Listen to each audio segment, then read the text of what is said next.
A situação da Venezuela tem um mais novo capítulo por causa de um relatório da ONU que foi liberado agora de madrugada e foi divulgado pela Reuters, a agência de notícia.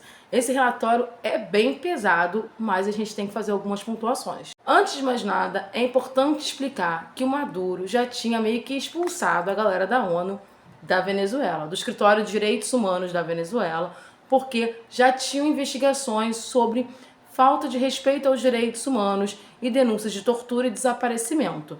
E aí, o Maduro acusou o Escritório dos Direitos Humanos de estar aliado ao fascismo e estar auxiliando o processo de destruição da democracia venezuelana e expulsou esse escritório. Isso foi ano passado.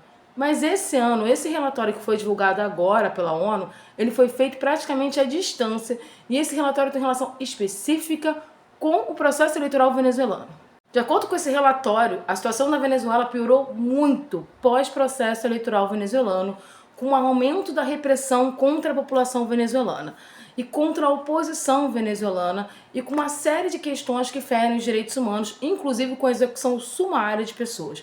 De acordo com a ONU, das 24 pessoas que faleceram durante os protestos, 23 faleceram com tiros no pescoço. Mas eu fiquei meio presa nessa parte aqui.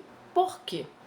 A questão minha não é invalidar esse relatório, porque eu acho que os relatórios da ONU são extremamente importantes.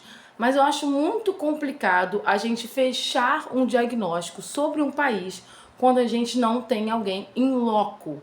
Porque olha essa questão aqui. A missão de investigação da ONU, que entrevistou centenas de pessoas remotamente ou em terceiro país, ou seja, eles só conseguiram fazer a investigação por estarem proibidos de estar ali ou através dos meios virtuais ou pessoas que saíram da Venezuela, já que o acesso à Venezuela é negado, e eu já expliquei no início do vídeo por quê, disse que as autoridades tentaram desmantelar a oposição, bloquear informações independentes e impedir protestos.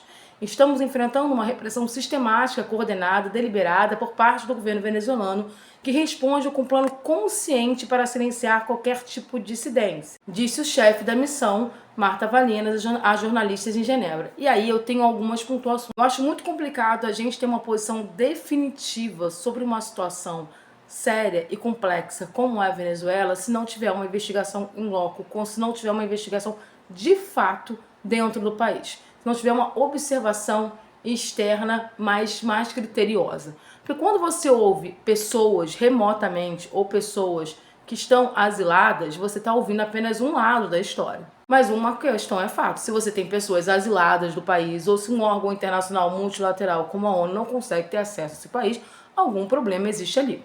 Eu acho que a gente vai ter que focar é ver como esse relatório da ONU pode ser utilizado para possíveis desdobramentos em relação à Venezuela. Se esse relatório vai ficar numa gaveta e as pessoas vão fingir que ele não existe, ou se esse relatório vai ser uma espécie de combustível para rediscutir o Maduro na Venezuela e como retirar o Maduro da Venezuela. Sacaram, né?